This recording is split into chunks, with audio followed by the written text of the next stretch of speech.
This is the 2013 Worldwide DX Single Side Band Contest.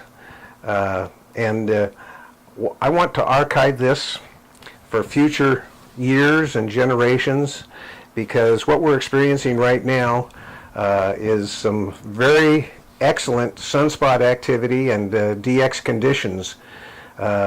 This particular sunspot cycle, the 11-year cycle that we go through, we are at the peak of this sun cycle right now, and the DX right now is excellent. We've had some great sunspot activity, and the last week or 10 days has been phenomenal. However, this particular sunspot cycle that we're in now has been less than spectacular overall. It's been darn right crummy, actually, and I want to document what it's like to have really good DX.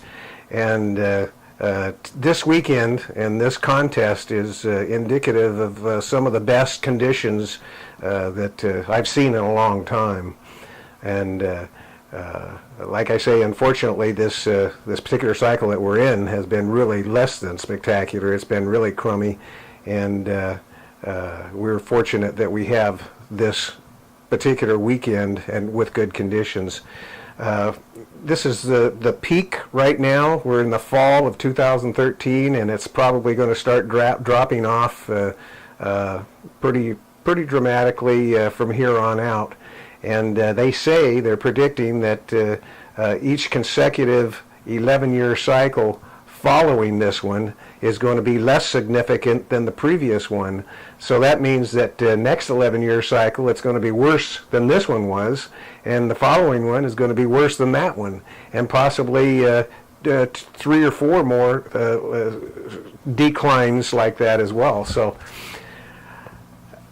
this could very well be the last of the great DX for many moons to come, many years to come, and I want to archive this just to show where what good DX really is. And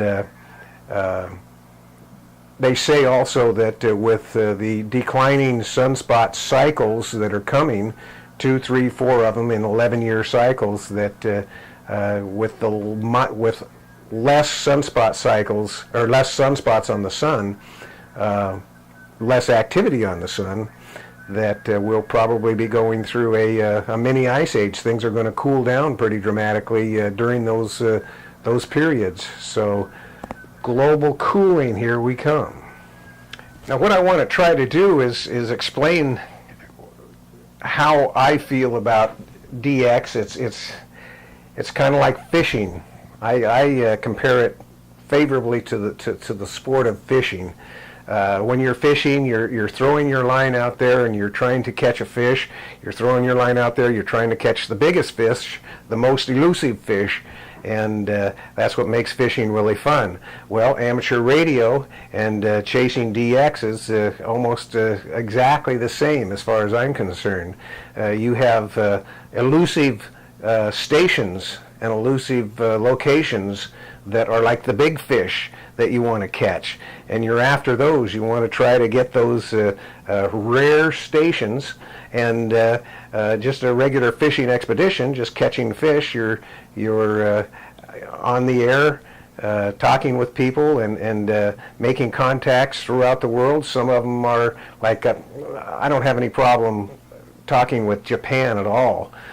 Japan comes in really well, very frequently, and it's just like talking with Japan, comparing it to fishing. It's just like kind of going fishing on one of your favorite streams and catching, a dozen trout and enjoying the day.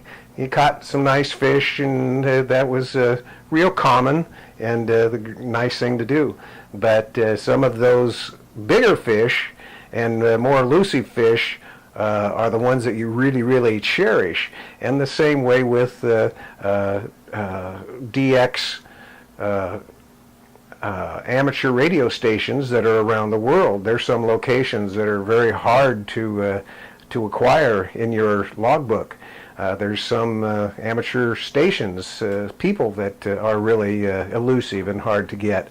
So I equate amateur radio and making contacts with amateur radio to a great day of fishing. It's just like fishing. So that's kind of how I I do that. Now, as far as contesting goes, I'm not a real avid contester, but I do participate in contests very regularly. But I don't. I'm not to the point where I actually send my contacts into the ARRL, and I don't seek award points or anything like that. I just enjoy making the contacts during the DX contest, and it gives me an opportunity to make lots of contacts in a short period of time, and find some of those very elusive big fish that are really fun to catch. So that's what that's kind of my take on amateur radio, ham radio, if you will. Okay, so here we go. We're going to start the 2013 Worldwide DX contest, and what you see is what you get. You're going to see yours truly making contacts all over the world, and it's funner than trucks as far as I'm concerned, and you'll see basically how it's done and what it sounds like. So if you're into amateur radio, or if you're thinking about getting into amateur radio, enjoy the following footage. It'll be fun. 73s.